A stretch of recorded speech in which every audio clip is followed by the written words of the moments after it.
Hi, thank you for coming to this episode of Share Your Spark with Jeannine Davis, who is a professional gardener and advocate for sustainability, where she has been teaching for the past 20 years about agriculture and sustainable agriculture to families to help them learn more how to live holistic lives.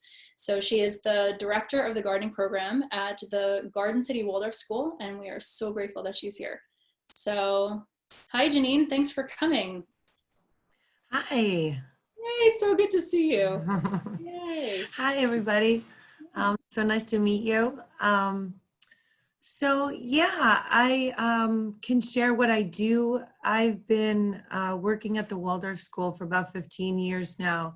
I worked at Westbury Friends School for 5 years before that and developed there a gardening program, a gardening and composting program there.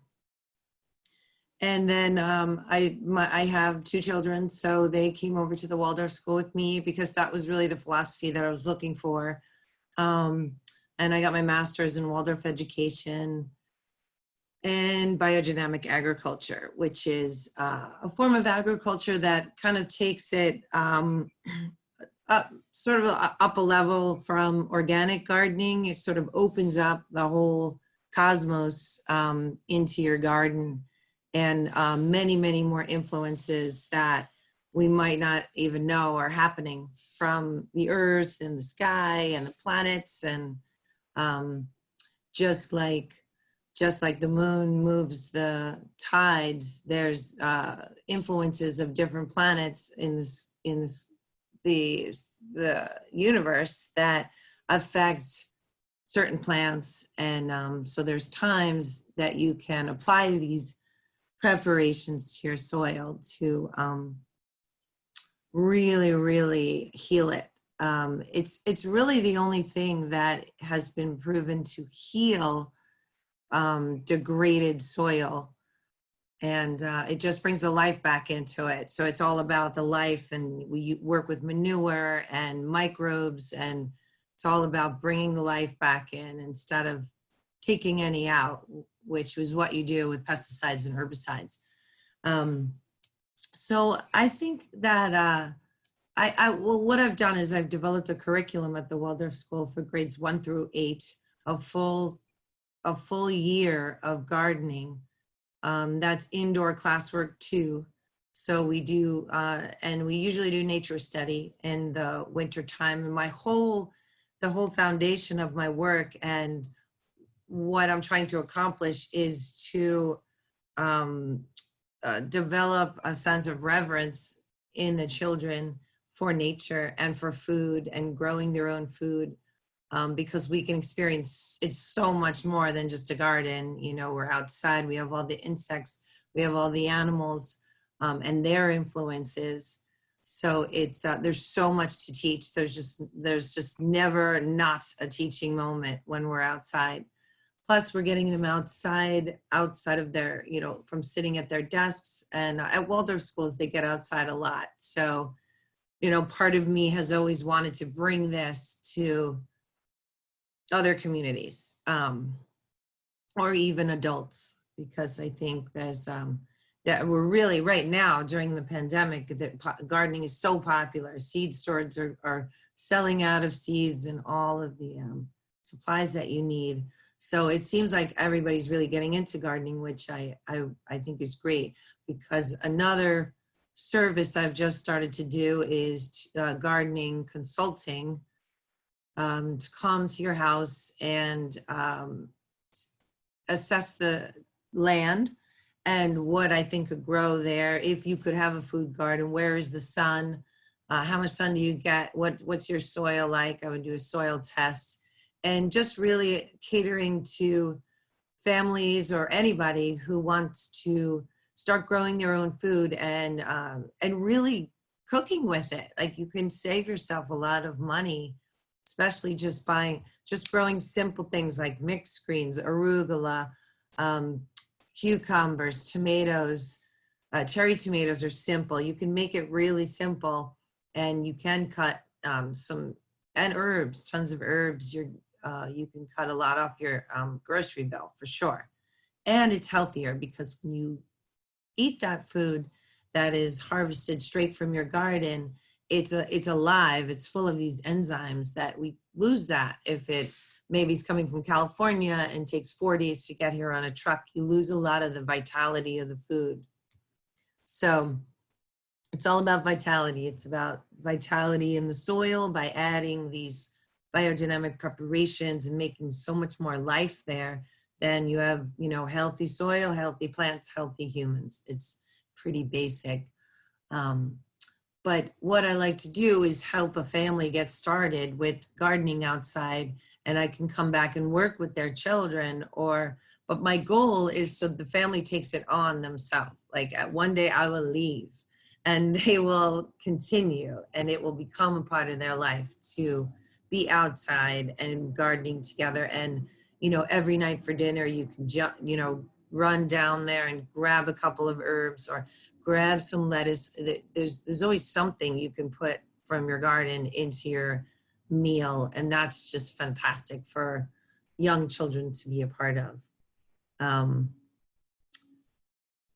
Yeah, I've also done a lot of work with LGBTQ in the school and the coming of age middle school years, and that transition I know it's a really hard transition for middle schoolers, especially. I think that's a very hard time trying to find themselves. And sometimes schools don't really hit that, you know, and help them with what they're struggling with. And, you know, my school in particular didn't even address LGBTQ at all. So we had a lot we needed to work on there. So that's another passion of mine. And it's really just working with, I think really my passion is working with the mental health of children through nature, because it's so easy. Yeah, it's so much easier than, you know, sitting at a desk and teaching them math. But I have so many ways to open up to them and to learn about them, get them to open up to me, because it's fun outside and there's so many interesting things, because nature is truth. So I don't even really feel like the teacher sometimes. I just feel like I'm bringing them to the teacher, which is nature. And I don't have to convince them that what they're saying is truth. It just resonates with them as truth, and they're interested. And that's easier for me as a teacher. You know, I've taught other things before too, like math and language arts, and, you know, that's a little more difficult because it's, you know, you have to really bring them with you. But here I just bring them there and they're already immersed. Yeah. I don't know. I think that might be it, of a summarization of what I do and what my goals are. But it's definitely moving into a healthy healing of the soil and healthy gardening. It's always been that. Pollinators, the bees, it's always been, but it's been overwhelming and depressing in, you know, for the past 20 years of me being in this. But I did kind of reach a point where I'm just kind of keep going with the message, just keep going, because that's all we can do. And I think a lot of people are waking up now, especially during this pandemic, to see nature thriving and the importance of growing their own food. So it's not really hard to sort of promote this type of work. You know, people are already on board. So Beautiful. yeah. Yeah. Beautiful, beautiful. It just takes it to a whole other level, you know, looking at things from the surface and just allowing the depth of nature to inform you and to, like you're saying, just bring it to resonate with what's truth in you. And Yeah. And just bringing children out there with the activities, because there's so much you can do to connect them to outside. Like we make medicinal salves from the weeds. We even eat the weeds, a lot of them. And we do canning, we do fermentation. It's just endless what you can do to inspire them outside. And I want that to carry over into their home life. So they start cooking and they start thinking about this stuff, and it happens. It really does. They do come home and start cooking these meals and telling their parents they want more kale and spinach, and the parents are just psyched. So that's definitely a bonus. Yeah, I know. I know some parents work to hide the vegetables in their food to get it in them, and Yeah. if you can bring them to it in a way that brings meaning to them, then they just naturally want to. Right. A lot of the parents tell me they don't want to eat spinach. Like if the mother cooks spinach, they don't want to eat it, but they'll eat it at my garden because they had a part of growing it. So that's why I'd love for them to grow it in their gardens. There is, and we've talked about this a little in some of this community and different places where we've chatted about like how thrilling it is to plant something, to nourish something, to connect with something and have it grow. It's Mm-hmm. the most and then to eat it, it's like the most thrilling thing. And I was telling everybody before you came that it's I'm very grateful for you, and Rachel has helped too, to give me the confidence to try and grow things, because I was like Yeah. overwhelmed with this big yard, but I wanted to grow. And the first thing that inspired me, you had mentioned greens. you know Yeah. um, I wanted to make sure in the beginning of the pandemic, we didn't know what the store situations were going to be like. And Mm-hmm. I really try to make sure that I have a certain amount of greens every day, and I feel better when I have it. So when you had sent me that video of how to just make your own greens, like, oh, I'm not dependent on something, a little calm came over me, like, oh, I can make my own. And that's Yeah. better. So Yeah. Yeah. And it's not that difficult. It just does take you being there and at least watering it and checking on, and you can't just go away, and people will say, oh, my garden died. I'm like, oh, did you go away? And they're like, yeah, we went to Europe for a couple of weeks. I'm like, well, yeah, that's gonna happen, because you at least have to be there and water it and take it. It's like a relationship. Once you plant that seed, you're starting something together. This is alive. So I'm constantly, my garden is in, the school garden is in Garden City. So that's about 40 minutes from where I live in Long Beach. And so I'm always like, I'll wake up in the middle of the night and say, oh my God, the eggplant, and I'll just start worrying about things because I wish I could just go right outside and take care of it. But yeah, it's like a relationship, this moving, living relationship of taking care of a piece of land, and you really grow together. It's also heartbreaking because you can put so much work into growing certain seeds, and then all of a sudden a rabbit just eats the whole row, or I'll put my seedlings out and a rabbit will eat the whole thing. That's a month's worth of time in the greenhouse. So yeah, I think that gardening is one of the things you just got to do it, and you have to fail and just try again because that didn't work. Do it again, do it another way. That's the way to learn. I don't think you can really learn that much in school, because you have to really be working with nature and the rhythms of nature and the cycles of nature. And you have to it has to start to live in you. I know a lot of students who have studied agriculture and they come out onto the farm and they don't really know how to do anything, hold a tool or move earth. And this is the stuff that really teaches you, just getting in and moving earth and touching it and planting things and them dying, and you're realizing why they died. And so you just learn the next year. It's a it's not hard, but yeah, things go wrong. And your neighbor squirrels are unpredictable. To me they're like unpredictable squirrels, because your neighbor could be growing eggplants and they say, oh, the squirrels are eating my eggplants, but they're not eating my eggplants, but they're taking down my corn. It's weird. It's like animals just have these different desires in different backyards, and sometimes you just can't even figure it out.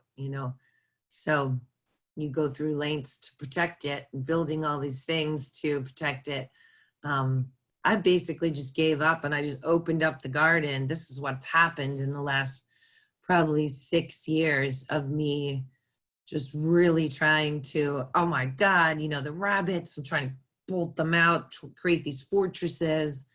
And the squirrels and the birds. And then when finally one day, I think it was just like maybe like 10 years ago, I had a little breakdown in the garden because the rabbits ate all the seedlings.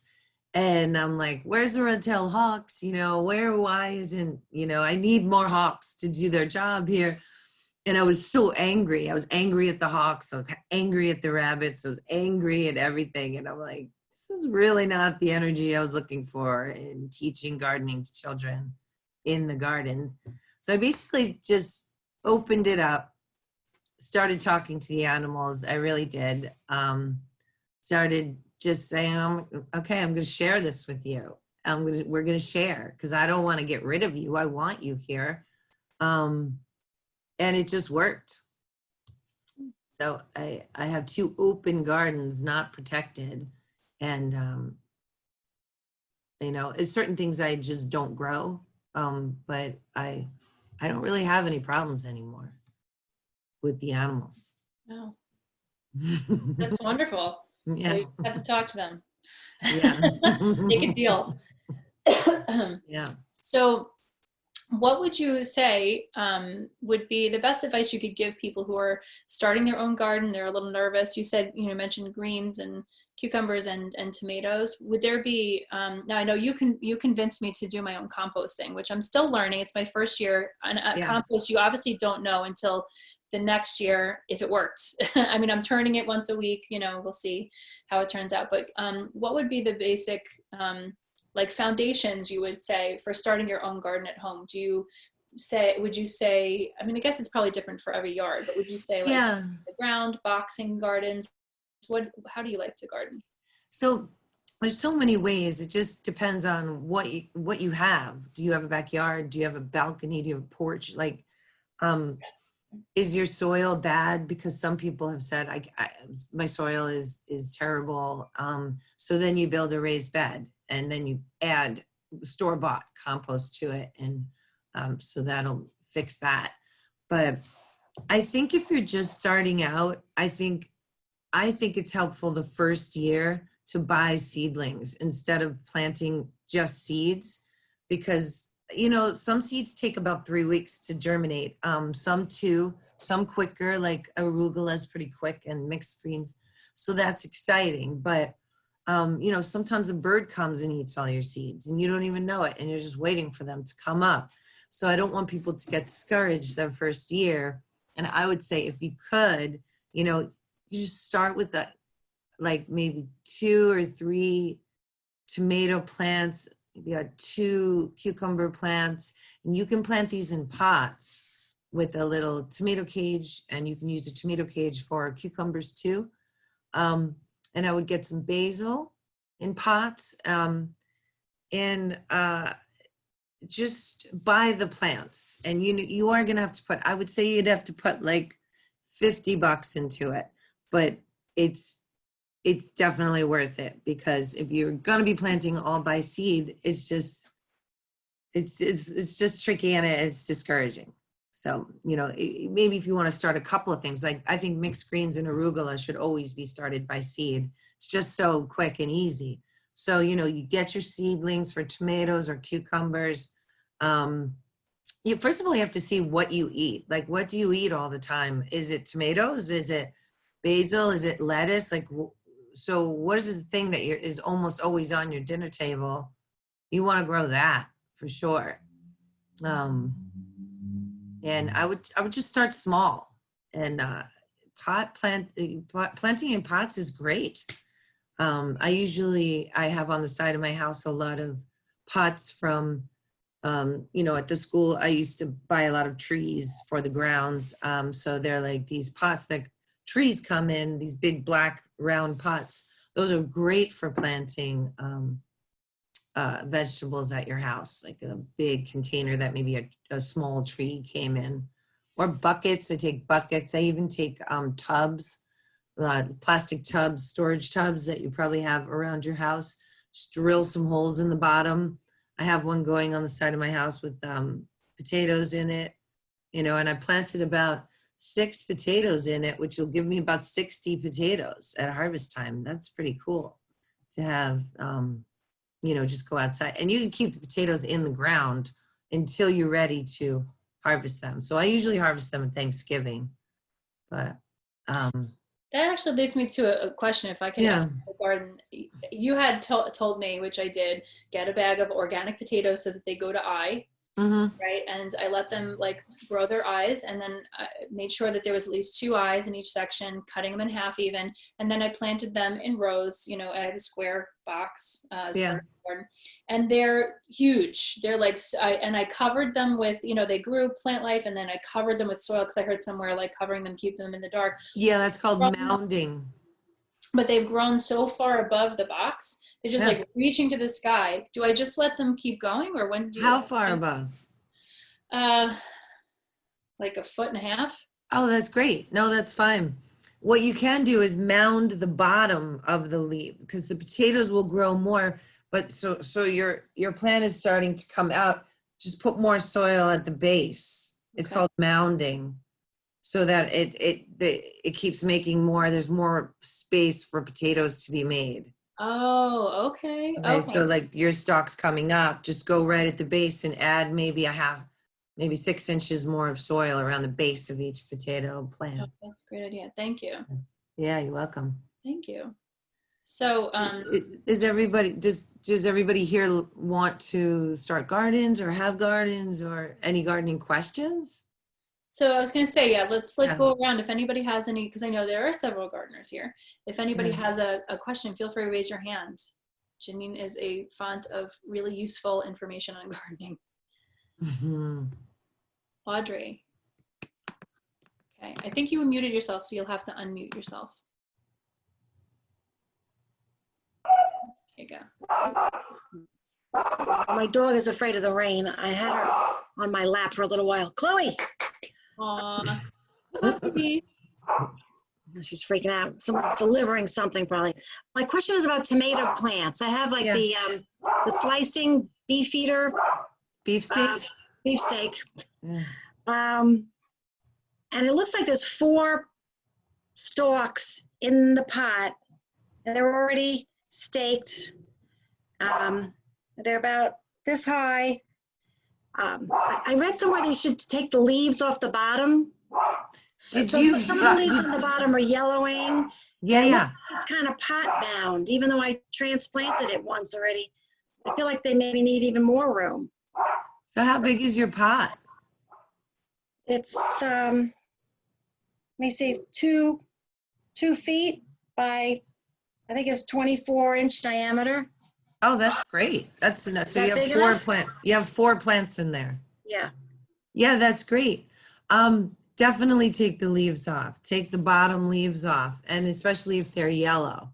Yeah. It goes, if you ever see a leaf that's not healthy, just take it off. No matter what plant it is, a tree or anything, just take it off. But with tomatoes, you want to make sure you take those bottom leaves off, and you could plant them a little deeper.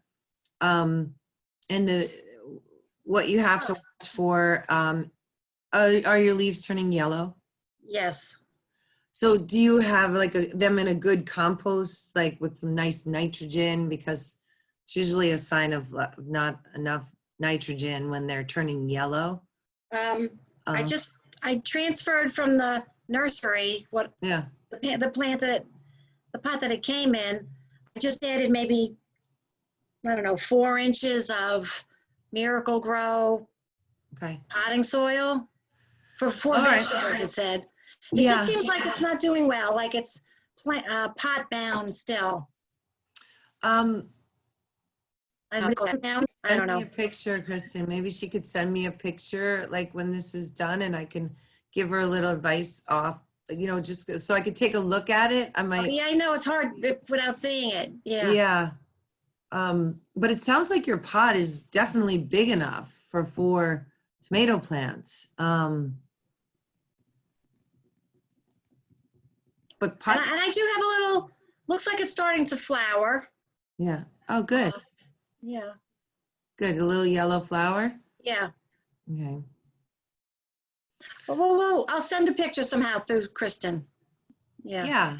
Yeah, Kristen, you can give her my number if she wants to, or email. How about my email? Yeah, well, by the end of this video, we're going to have, we're going to share your information so that if people have questions, if they maybe want to hire you, I've decided now, if you have time, I would like to hire you to look at my yard because there's more things I want to do.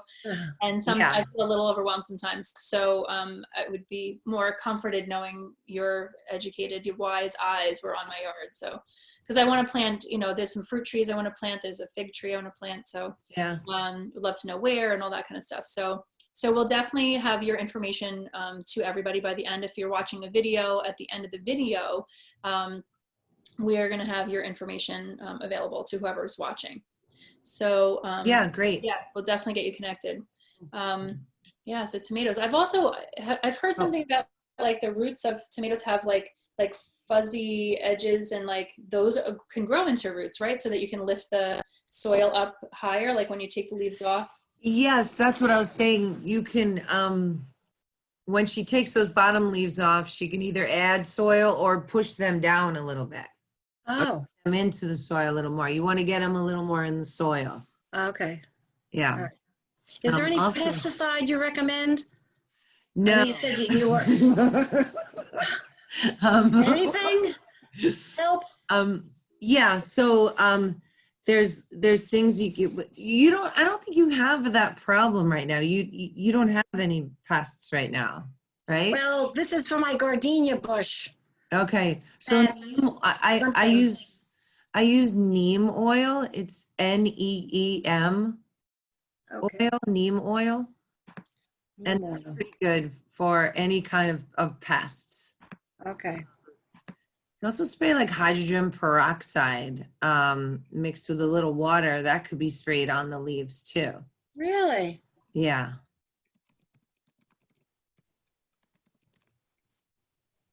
And the thing about tomatoes is as it starts to grow, you want to look for, so the leaves are going to start to grow. And then sometimes a little leaf comes in between, a sprout starts coming in between two branches. Like say there's two big branches like this. And then you'll start to see a little sprout coming in the middle of those two.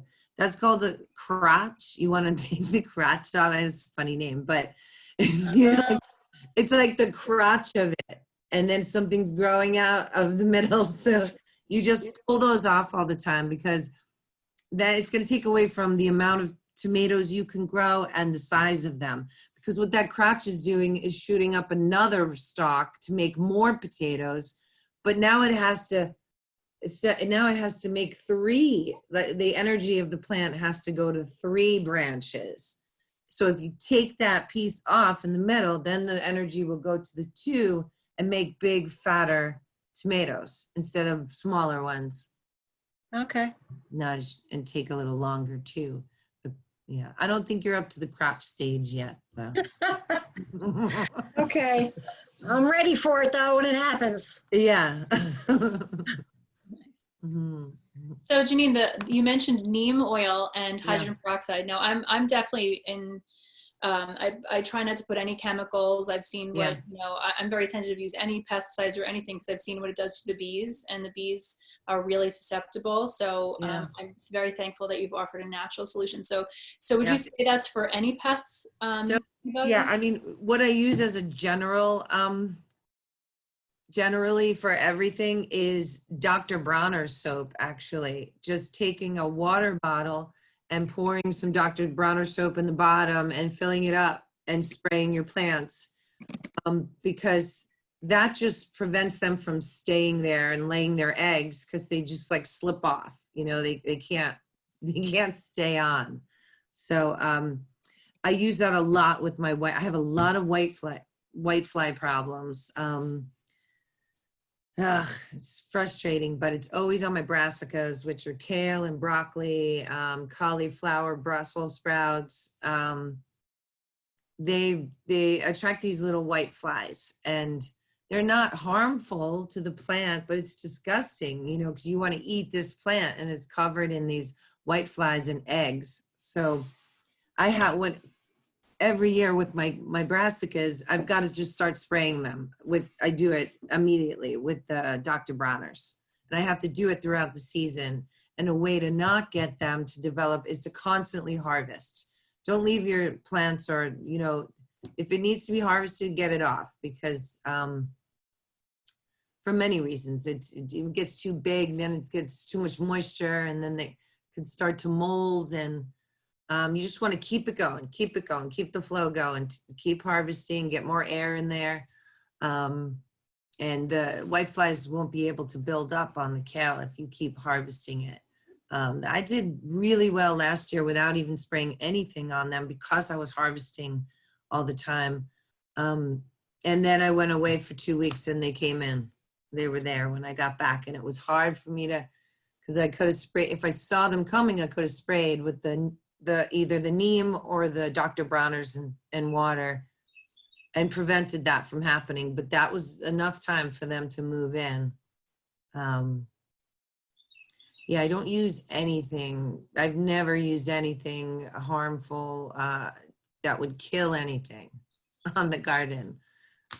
Because I teach, it's such a huge part of my curriculum to teach organic gardening to the children. I just don't even have it around. I don't even think about it, because I just want to keep to that foundation of organics, because it's not trying to expand their you know, gardening experience to everything, because it's all connected. You know, the animals, the trees that I have in the area, the bushes, the insects, it's all one. So, you know, you hurt one thing, you're going to hurt everything else. So Mary Elizabeth has a question. Sure. Go ahead, Mary Elizabeth. Myself. Here I am. Okay, great. Thank you so much. This is so fascinating. Good. Yeah, and Titus is here as well. Hello. Hi. So I have a quick question about the soap. Is it the Castile soap? Because I just went online to see if I could find it. It is available at Target, but they had several varieties of the Castile. And what ratio do you use? So I pretty much just take a spray bottle, like let's just say, just think of like a normal spray bottle in your cabinet, like maybe just think of like a Windex or something like that size. And I just put about 2 centimeters at the bottom of the soap. Okay, great. Just Okay, fill it up like that. And then you just fill it up with, I do warm water. okay, great. And how often do you apply it? I apply it, if I see anything coming, if like one insect like starting to come in, that's when I start doing it. But you have to, what I have to do is you have to go to the underside of the leaf, because that's where they all lay their eggs. So it's painstaking. You have to kind of push over each of the leaves and spray the underside, because that's where they like to you know, lay the eggs, and they gather there. That's really valuable, because Titus has tried the neem, but we got brown spots. Oh, you got it from neem?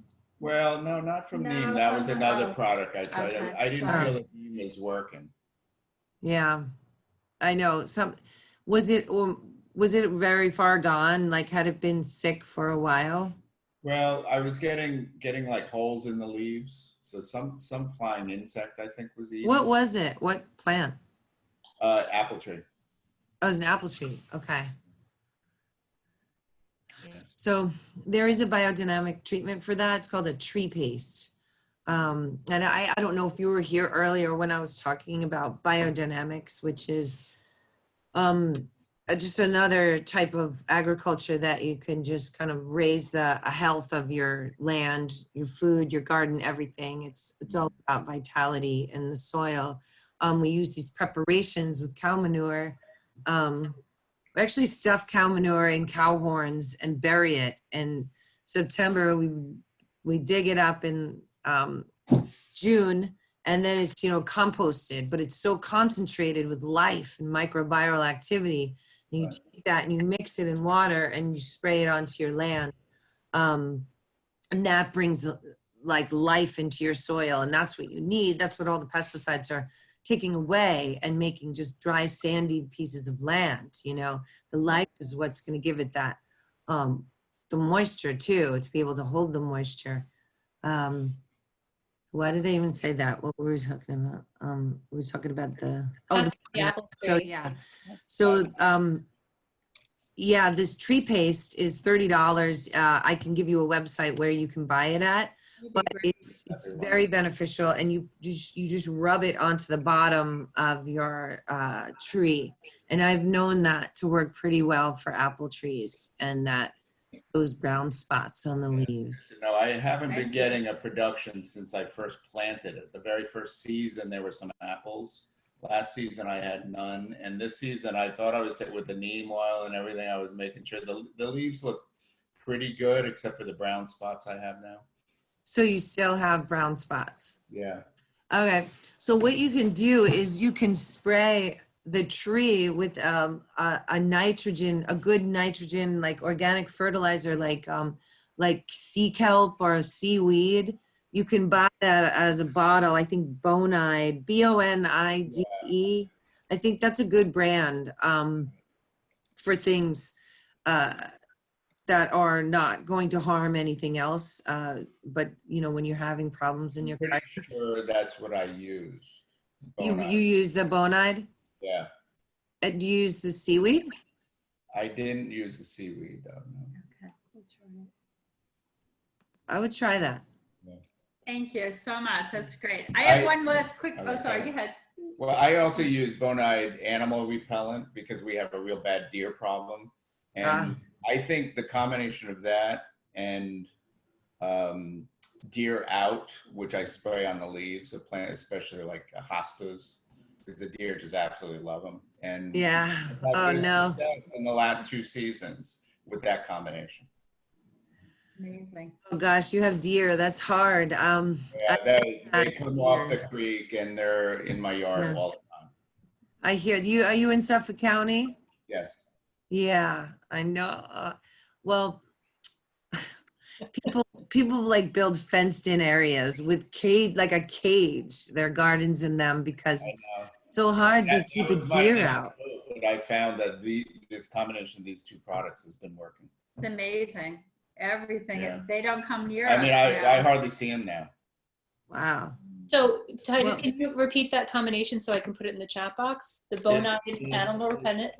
Bonide animal repellent. I think it's called Repels All. B-O-N. That's a granule. Is the brand. That's a granule that I get, because I think they have liquid form also, but I get the granules, and I've been putting those that stuff basically on the edge where the deer would come in, and then the Deer Out, which is it smells like mint, I believe. Mm-hmm. It's not inexpensive. I got a one that makes 25 gallons concentrate for about $200. It was expensive. Wow.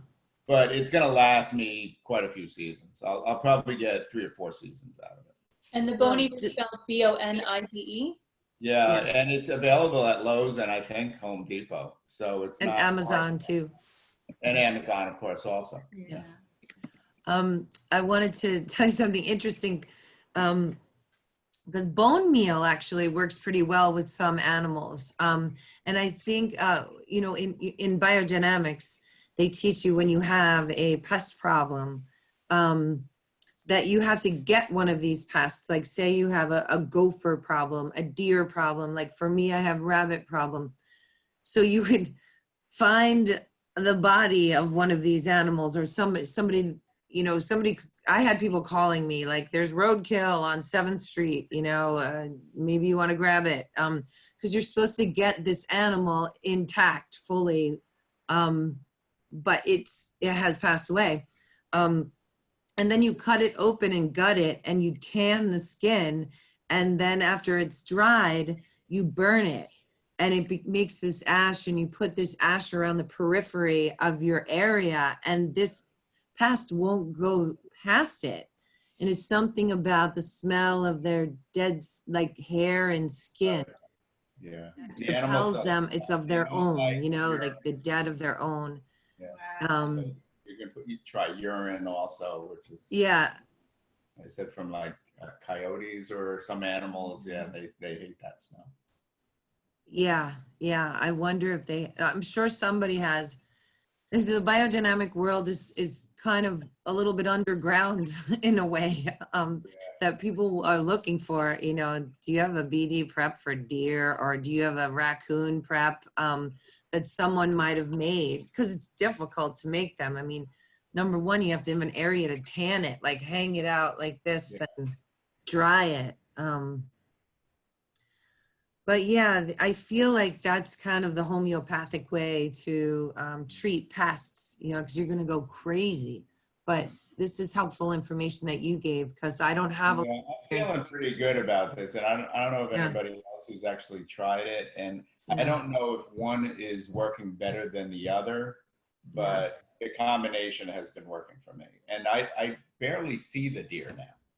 Like they don't even Wow. come near the property, Well, that's great. That's a success story. whereas they used to just be here all the time, all day long, grazing. Wow. So Yeah, it's totally working. yeah, Yeah, it's it's definitely amazing. working. It's amazing. Great. But Yeah. thanks for answering our questions. We appreciate it. That's great. Oh, you're welcome. Does anybody else have any pressing gardening questions? I do. Hi, June. Yeah. Oh, sorry. Oh, and then Carol. So June and then Carol. Hi, Carol. Glad you made it. Yeah, Hi, it's just about the soap. It's when I went on to Amazon really quickly, it has all different kinds of the Castile soap, like Yeah. unscented baby, eucalyptus, peppermint. Which one? I'm looking right now. I don't know. I use peppermint or lavender. Oh, But I okay. use Dr. Bronner's. It is. Trust them. Oh, Well, it says that's Dr. There you go. Bronner. Yeah, and it said this is pure Castile liquid soap, eucalyptus, 1 gallon. Eucalyptus is nice too. Oh, so it doesn't matter if it has a scent or not. No, no. Sometimes it's helpful. I mean, I think it's helpful.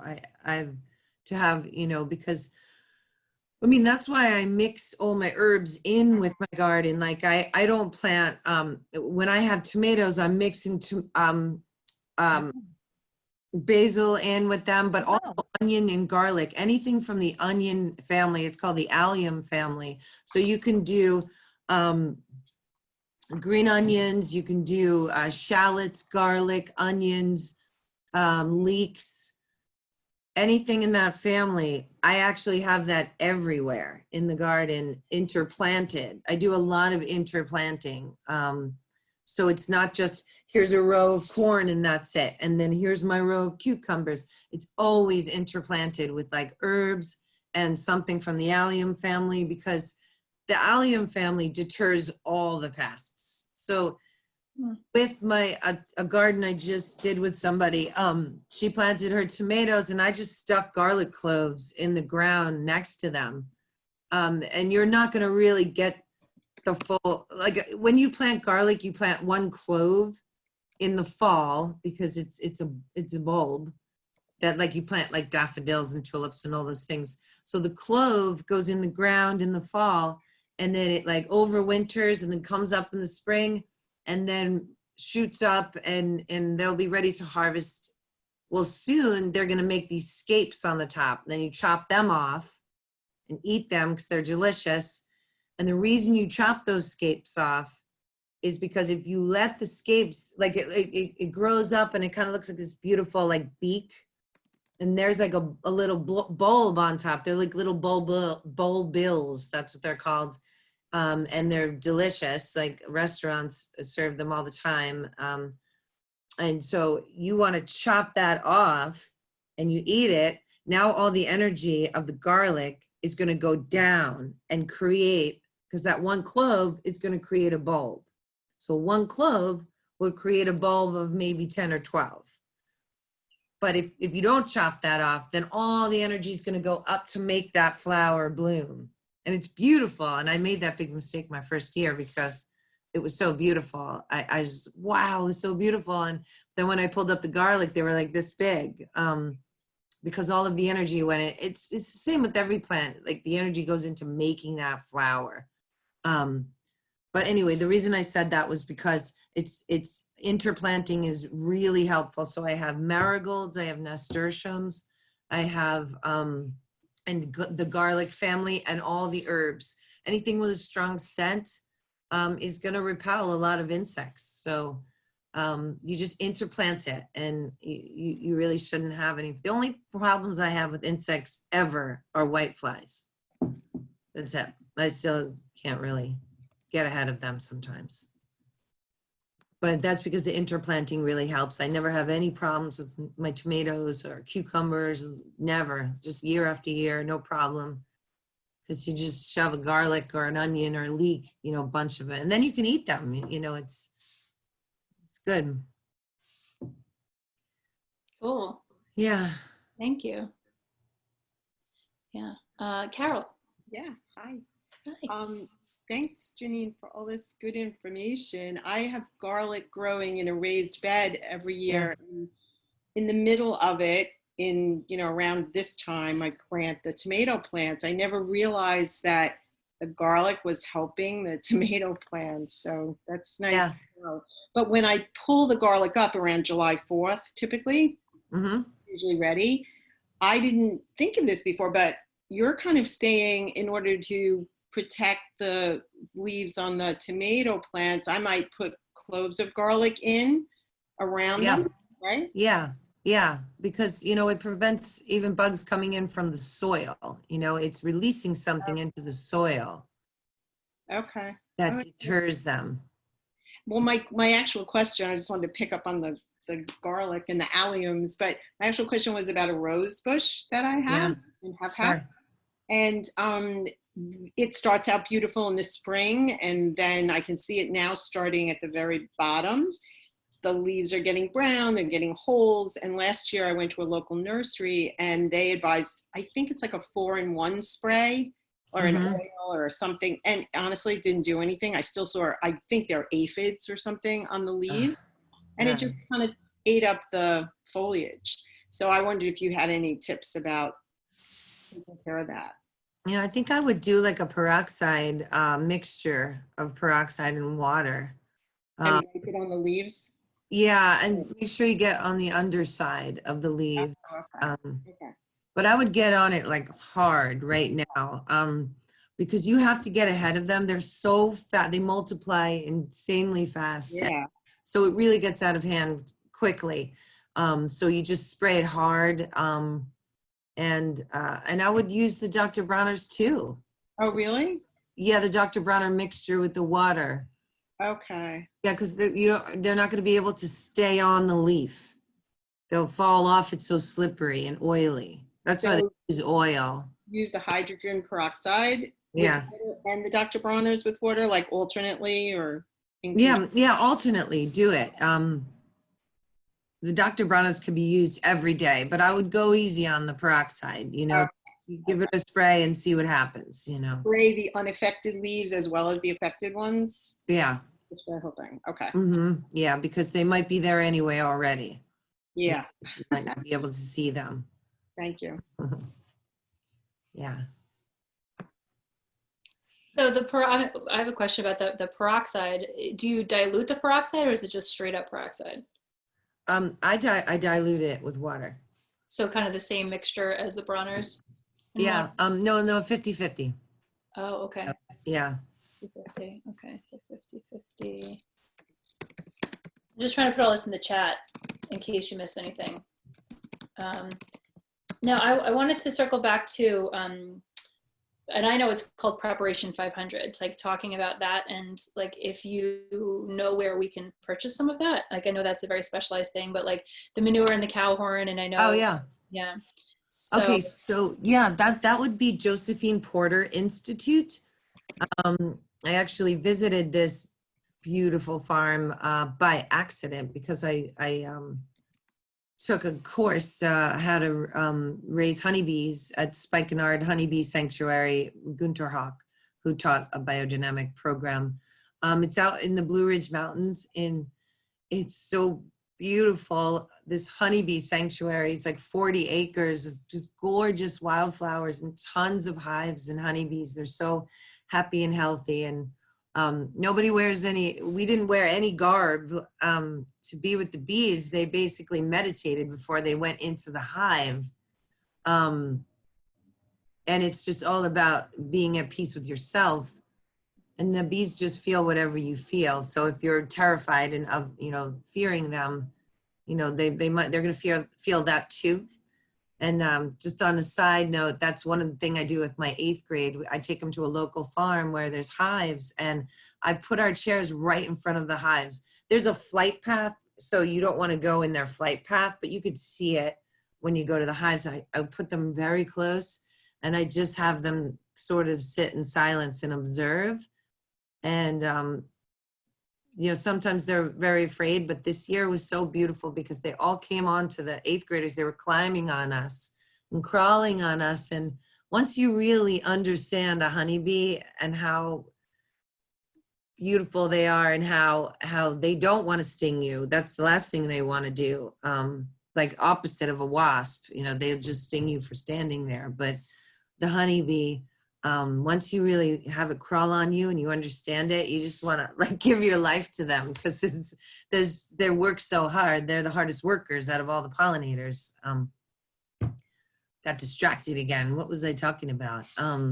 Biodynamic. 500, but that's important too, because I also am fascinated by bees, and they've been deemed the most important creature on the planet, and that's why I try to advocate wherever I can about not using pesticides, because they're so intelligent, and they're community oriented, and they just have such intelligence and integrity and integrity. But they would never leave the hive. That's something they would never do.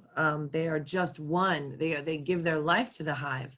So the fact that they're leaving and not coming back is not normal. And it's clearly the pesticides. I mean, I knew that so long ago. People are like, we don't know what it is. I'm like, it's clearly the enormous amount of pesticides we're using on the monocultures, in agriculture in America. But the reason I said that was that the Josephine Porter farm is right behind the honeybee sanctuary.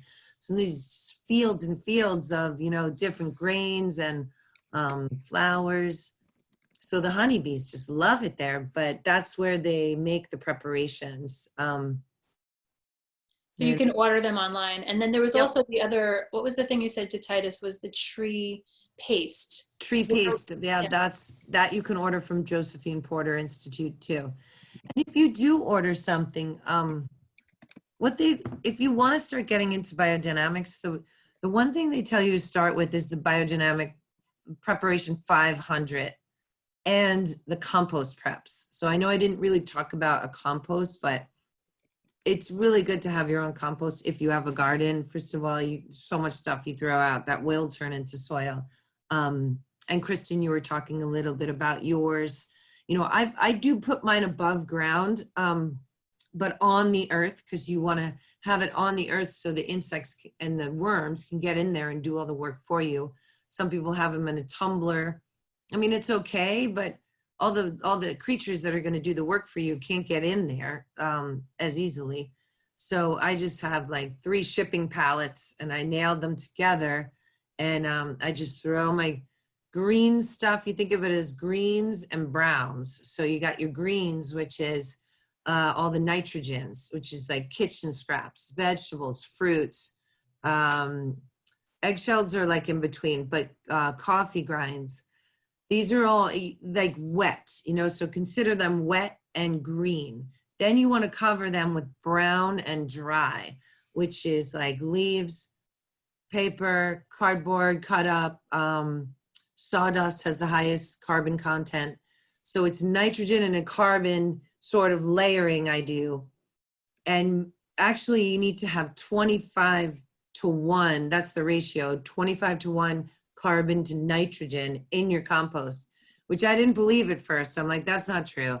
Even though I read it in all these science books, I'm like, no, that's not true. It's definitely true. Because I wasn't doing 25-to-1, and it's too wet. So it starts to smell maybe an ammonia kind of a smell. It just starts to smell. It shouldn't really smell bad. So if it does start to smell, it's usually too much nitrogen, too much wet stuff. So you can get some, I have access to sawdust. So I just dump some sawdust on there, but you could just do paper, newspaper shreddings, or tons of leaves, That's carbon. And you do want to mix it around with a pitchfork, because when the oxygen gets in there, it just starts to break it down quicker. Just like you take a bite of an apple and the oxygen hits it, you know, it starts turning brown. So it's like, it's breaking down. So I have, you know, you could have a pile and you never have to touch it if you don't want to. But if you get in there and mix it, the oxygen gets in and it's going to turn faster. Like I've had a compost turn in 6 months. In the summer, they turn faster too because it heats up. So like maybe 4 to 6 months, I've gotten some compost to turn over the summer. Wintertime takes a little longer, but because I was just moving it. And I was keeping it wet too with a hose if it looked too dry. So the 25-to-1 is the brown to green. Yes, carbon to nitrogen. And the carbons are just your dry leaves, your paper, your cardboard, sawdust, your nitrogens, like your veggie scraps, your fruit scraps, and your coffee grinds. Eggshells are in the middle, like I said, but they're great. Yeah. And, no meat, no dairy. And that's because you really don't want to attract the wrong kinds of critters. You know, it's okay if a squirrel jumps on your compost, but you don't want raccoons coming in because they have diseases like in their poop, and sometimes they like to just start pooping there. So don't put anything in there that's going to attract rats or raccoons. And so that means no meat, no dairy, and no cooked foods. So, you know, if I was living on a farm in the middle of nowhere, I'd throw everything in there. But I have a compost in the middle of Garden City, like very strict area. They're always watching what I'm doing. And so they get worried about like, I've never had rats ever. So, and that's because I stick to this veggie scraps, fruit scraps, coffee grinds and eggshells. And I don't put, like, if you put like butter and oily, like cooked foods, that's going to attract them. So just keep it raw and basic, and you won't have any problems. And you'll be amazed at how much you put in there that would go in the garbage. It's really fun, actually. After a while, it feels good. Yeah, I've started keeping, I have a bucket from like kitty litter, and I like, it gets like half full every other day. I didn't realize I was chopping vegetables and fruit and stuff and coffee grinds and eggshells, and it fills. I'm like, yay, look at what I'm not throwing away. And it's like, it's going to become something valuable. It is kind of thrilling. It is thrilling, and we really need it because of all of the agriculture that's going on right now and the heavy pesticide use. What happens is that kills all the life in the soil. You know, in biodynamics, we're bringing the life back with the manure and the microbial activity, but the pesticides kill it all, and so it turns into sand.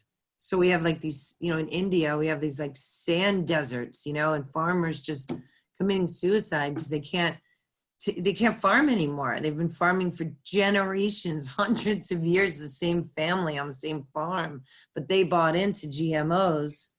And now their farm is dead. The land is dead because you have to use so much of the GMOs. I don't know if everybody's familiar with the GMOs, but the GMO is genetically modified with the pesticide.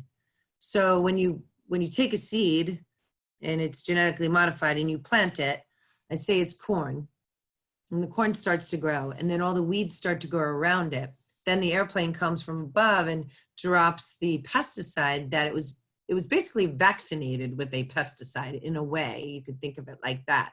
So the seed has the pesticide in it. It's like coursing through its cells, and you plant that in the ground, it grows, then the airplane comes up and it sprays that herbicide and pesticide on the grounds, and everything dies except for your plant because it's immune to it. It's made of it. So yeah, and so what they have to do, these farmers, is keep continuing to buy. The seeds don't reproduce, which is insane. If you have a family farm, you always save seed. You save seed on your crops. That's next year's crop. You can't save seed. They don't work. So you have to buy more GMO seeds from these terrible companies and more pesticides. And then after a while, your soil is dead. So they can't even farm there anymore. It's really sad. But India is taking really nicely to BD. Like, of course, BD, biodynamics is really, they're really learning about it there. And they're, of course, they're doing it. You know, they know it makes so much more sense. So yeah, biodynamics is not as popular, you know, as it should be, because like I said, it heals the earth. It really does. It's the one thing that can really heal it. And so if you wanted to get into biodynamics, I would start with the BD 500 and the biodynamic compost preps. Because once you get that BD 500 on your land, it sort of opens up your land to the effects of the cosmos. It's because sort of opens it up to be influenced by it, and you could start to work with it. And there's a calendar that says, okay, plant leaf, this is a leaf day, this is a fruit day, or this is a root day. So that tells you what days are good to plant each one, because like I said before, the planets are in certain areas in the sky and have a little push or a pull or an influence on the different elements in different plants, like silica and, you know, calcium. And so certain planets have a different effect on certain plants. So if you plant, you know, it says a leaf day, so you want to do your lettuces on whatever you want. What's your goal? You want lettuce? Good, plant it leaf. Don't plant lettuce on a flower day, because you don't want your lettuce to bolt. And, you know, that's promoting flower growth on flower day. Yeah, so biodynamics is kind of a whole nother like segment, I think. Well, we'll have to have you back for a biodynamic day. Yeah. Yeah. I'm fascinated by all this. I remember learning about the biodynamic, just the idea of it. And it made so much sense as a healer, as someone who works to support life in other ways. It just makes sense in the way that it's, you know, ecosystems work together. And so the name of that calendar she's talking about is the Stella Natura calendar. And I put it in the chat so you guys can look into that.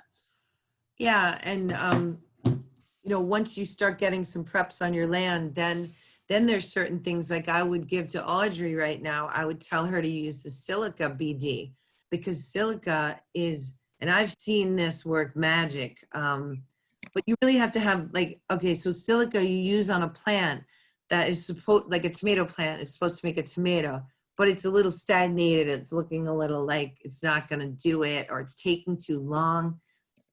They have the silica spray, which is, it's actually crushed up quartz crystal, silica quartz crystal, and you grind it up with a mortar and pestle until it's a powder. That powder is put, I believe, in a stag's like liver, something very strange, but it's hung in a horn in a tree for 6 months, and it's collecting this sunlight. And then what you do is you take the silica and you mix it into water and you spray it onto your crops. And it literally takes the sun, the light, and goes deep into it. And the next day, they're just like little bright, standing up straight armies of foods, of plants, because the silica, it needed that. It needed a little light. And apple trees need that too. So, yeah. So you don't have to have a deer liver. You just contact the Josephine Porter Institute and they have the silica BD. Yeah, and you can go to the Josephine Porter Institute website. There's so much information there. It's great for beginners to be like, you know, to give a little, what is this about? Because it is hard. Like I even took a course in it and I'm like, this is crazy. You know, these preps are crazy. Just fine. It works, but it works. Support the Institute. Yeah. Yeah. That's great. So one thing I wanted to ask you about that, just to kind of give it voice a little, is something that I'm learning about, like how would you define the difference between permaculture and sustainability? Are they kind of the same, or? Well, permaculture is sustainability, really. It's gardening in a sustainable way. And speak to maybe how that relates to, because one of the things I was excited about in starting my own garden is I can lower my own carbon footprint by gardening. and, you know, like maybe speak a little to that. Oh my gosh. Sure. You know, you're growing your own food. You're not making trucks deliver it from miles away. You're composting, so less is going in the landfill, more healthy soil being put onto your land.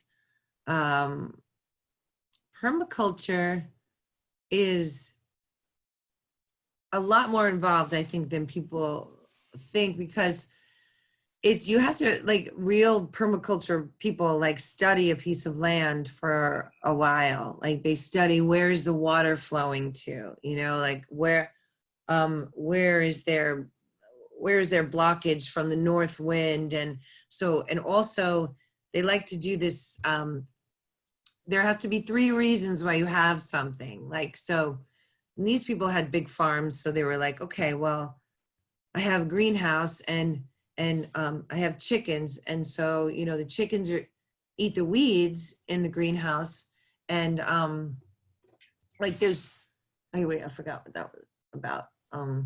Like there has to be more than one use of why you're planting something. Like say we planted the garlic, but it's also doing something else to the other plants, you know, it's helping the other plants. That's my coffee maker.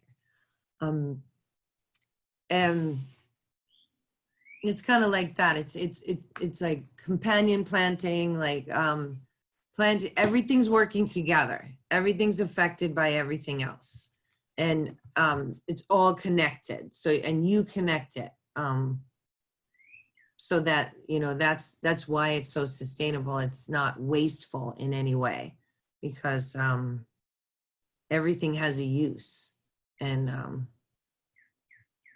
yeah, that's really what permaculture is, without getting like too deep into it, because I didn't really I've never taken a course in it. I've just read about it and watched seminars, but it makes sense. Like definitely the water flow, like where's the water flowing on your land? You know, is it, are you on a hill, you know, I mean, or your garden should probably be at the bottom of the hill so that the water can get in there, and not, if it's on the hill, it's go right through it, you know, and not hit the root balls. Wow. Permaculture, Bill Mollison, or I think he created that. So that's something, it's as big as biodynamics, a study as biodynamics. I haven't really dove into that. But yeah. Well, it's also fascinating. I know there's like so much to talk about. As soon as I started looking into it, it was like, it's sprouted other questions, and yeah, like you said, like trying it, and you really gave me the courage to like try, because I was like, what if I plant things and they don't grow? And you're like, and I know even Rachel was like, just plant more seeds and you learn and you figure it out. yeah. And, you know, just have to be committed to learning and failing, and having your bunnies eat your carrots or lettuce or whatever, and then try again and figure it out.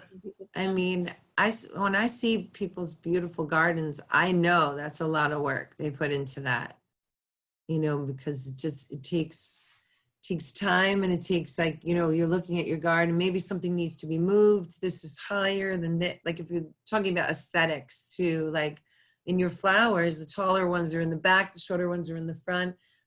If you're a beginner, sometimes you just like, oh, okay, you plant it. You don't know how that it's going to get that big, even though it might say a little guide on the tag, but sometimes they don't get that big, or even that, you know, or they get bigger. So, because certain things thrive and certain things don't. So you can move things around. But that's the aesthetic thing, is basically tall things in the back and then shorter ones in the front. You just have to start learning about, you know, which ones are which. There's also great plants for pollinators if you want to know. I mean, one right off the bat is anise hyssop, like ANISSE, hyssop, HYSSOP. That's an incredible plant. Flowers, it's purple flowers. You can also eat the leaves. They taste a little bit licoricey. You make a tea with the leaves. The bees will cover that. They just come from all over to be on that. Also, sunflowers will attract tons of bees. Bee balm, echinacea. Didn't you mention Tithonia? Yeah, Tithonia is Mexican sunflower. Oh, that's an incredible one. Yeah, thank you for saying that. Because I, by accident, bought that one because it said will attract butterflies and bees. And yeah, and if you have clover if you have a lawn and you have clover, that I just walked by clover yesterday on this. I was walking through a neighborhood and there was one lot that wasn't built on, and there were tons of weeds. There were so many honeybees on the clover because people usually mow it, and the clover comes up around now, and it's a great time for the bees because not all the flowers are up, so it's a great source of pollen for them. So if you have clover, leave it there for as long as you can, because the bees will come. They love that. Yeah, if you plant these flowers, they'll come, the bees. plant them and they will come. Yeah. Looks like Mary Elizabeth has another question. Go ahead. So sorry. So true confessions. I adore cilantro. I can't get enough of it, but I've never done well with it in my garden. What am I doing wrong? Okay, so I know what you're gonna say. I feel your pain because I also have the same problem. It bolts too fast. Which means you plant it and all of the next day it's like a foot higher and the flowers are coming. Like you always want to pick, like with all your herbs, if you start to see some flowers, you got to pick those off. You got to start, it's deadheading, because when a plant starts to go to flower, it thinks it's done. That's what it does in its life. It grows, it makes a flower, and then it makes a seed, and then it's done. So that's what it's doing. It's what it's striving for. But you want to cut that off in the middle. You want to like slow that down so you can get more harvests out of it. And that's basically what's going on with the cilantro. It bolts so fast. So I would say maybe if you can put cilantro, it maybe a little bit in the shade of another plant, like a little partial shade, so it's not in the bright sun, because that's what makes things bolt is maybe too much heat, and they're gonna bolt quick. But I haven't mastered cilantro yet. Like it bolts so quickly. Thank you. I Not appreciate even it. want to grow. I basically don't even grow it anymore because it's so frustrating. It is. That's Is that my the challenge advice. you had, Mary Elizabeth? Is that the Yeah, challenge? exactly. Yeah. Exactly. And I didn't realize that's what was happening. Thank you. Yeah, because I have to take care of this garden at school during the summer. It's 40 minutes away from me, so I make it low maintenance. Like it's low maintenance. I don't grow any high maintenance plants. If it starts to give me trouble, I'm like, you're out, because I'll just grow more of the low maintenance stuff, because I can't be there all the time, and it's like for a school, so I'm trying to grow a large amount of certain crops so that the whole class can be out there doing the same thing. That's kind of like what I'm thinking. So if it's giving me any trouble, I'm like, okay, no, sorry, you can't be here. I'm gonna grow something easier, like basil. Basil's super easy. Never have a problem with that. And there's so many things you can cook with the children with it. But I know cilantro is great in salsa. And I always want it for my salsa, but I can only get it like twice because of that bolting. So try it. Try to do it in a little bit of a shady area and see what happens. Okay, great. On it, keep harvesting. Keep harvesting. So the message is eat more cilantro. Yeah. Yeah. I mean, as soon as you plant it and it's like, gets maybe about this big, just harvest it. Thank you. I'm curious. I want you to let me know how you do. We'll have to follow up with the cilantro. I actually just planted some cilantro, and I have the house that I'm in. She left some plants. This beauty she left. Plants. I don't even know what it's called. I just love it. It's my little friend during all of my community online things. But so she left a sage plant. It's really amazing. But same thing. It's going to flower, and like what you happened with you with the garlic, I'm like, oh, those flowers are really pretty. But I should take those off, huh? You can chop your sage in half right now. Really? Yeah. Okay. Yeah. I mean, I would use it to dry, but I also I use it in sautés and things like that. Like a little garlic and oil. But yeah, you can chop that in half. It'll come back. That's good to know. I get so scared. Thank you for the permission. Yeah. Like, I don't want to kill it. I saw someone hacking back a rose bush, and I was like, "What are you doing?" But I think Oh yeah, powerful, rose right? bushes can be hacked all the way down. Those canes can be hacked all the way down, like low as you want, really. That's great. A lot Thank of you. people don't do that because they want their rose bush to come out and be flowing, and but if you just want like healthy, robust roses every year, you got to prune them. Mm. Yeah, pruning. Same with apple trees and all the orchard trees. All about pruning. Yeah, to get fruit production. I forgot to tell. Titus and Mary Elizabeth, I will make sure they know. Yeah, Make sure that he prunes it I a lot. didn't talk about pruning the apple tree, and that's really important for them to get apple production, to get more apples. Okay. Yeah. All right. So I will mention that to them. And June, you had a question? I see your Yeah, hand. a real quick one. I planted my first lettuce. I am not an outdoor person, but I have all this lettuce growing. It's romaine. How do you take the leaves off? I don't know whether you cut them. So this is what you do. Do you have them growing in like heads? They're growing like straight up and Perfect. yeah. Perfect. Okay. So you take a scissor and you just grab the whole head, and then you just chop it like 2 inches, leave 2 inches. Okay, say you have the whole bulb growing out of the ground. Chop it at 2 inches coming out of the ground, and take those nice, beautiful leaves. You can eat them, and it's going to grow back. Oh, I didn't know that. It's going to grow back all summer long. You're going to have harvest after harvest after harvest. I've been breaking the leaves off because I didn't know what to do. Oh, yeah. Okay. Well, you can do that too. You can break the leaves off because your root is still in the ground. Mm-hmm. Yes. And just an example of how that works is like you can take romaine lettuce ahead from your refrigerator and chop off that bottom about 2 inches and stick that bottom in a glass of water, and the lettuce will start to grow out the top of the glass. Okay. Do it with celery, spring onions, so many things you can regrow. Oh, thank you.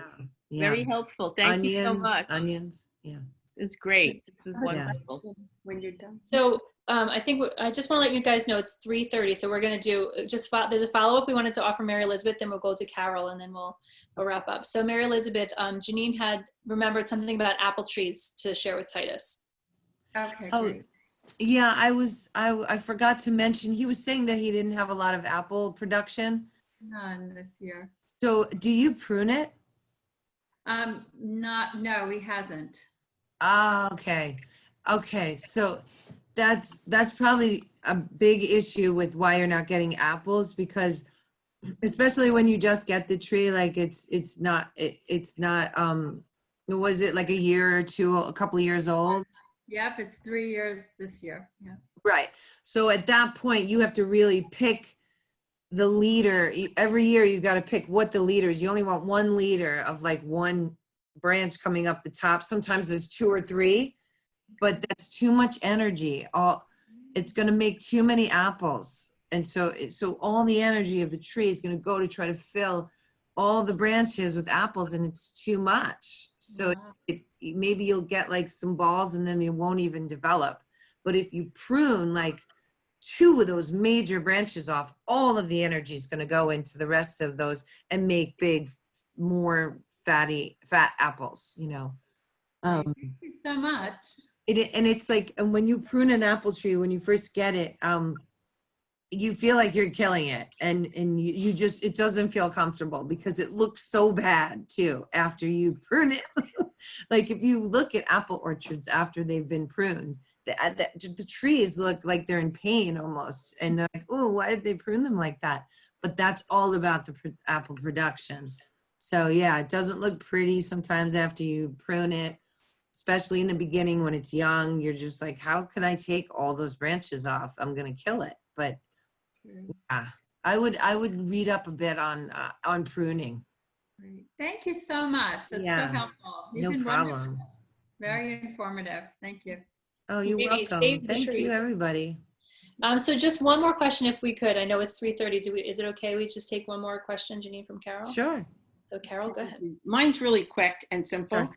I've enjoyed this so much. You're so knowledgeable. Thank you. Mm. I wondered, and you might have said this earlier, but I didn't come in until later in the conversation, but do you have a blog or a website or any way we could connect with you after this if we wanted to?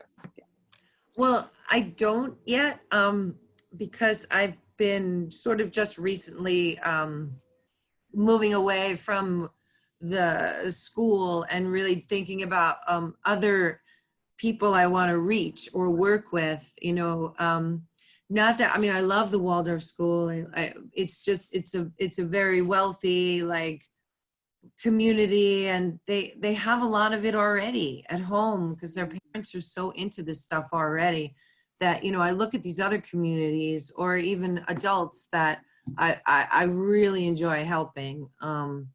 So that's why I'm sort of trying to develop something right now. It's not really developed. So bottom line, I don't have a blog and I don't have anything. Okay. I do have a Facebook page, which is just me and my life, and an email. But if you send me an email, if you ever have questions, you want to send me an email with a picture, like what is this or what's going on, like I'd be happy to answer that for you. Thank you.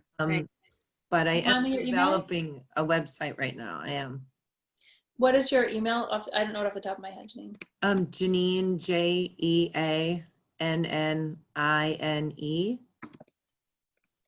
DVS, the letter D, the letter V is in D is in dog, V is in Victor, S is in Sam, #1@gmail.com. Jeannine DVS1@gmail.com. Okay. Thank you for joining us on this week's episode of Share Your Spark with Jeannine Davis, professional gardener and sustainability advocate. We look forward to hearing your comments and answering any questions you may have. At the end of this video will be the way to get in touch with Jeannine for more information. Thanks for watching, and we'll see you next time.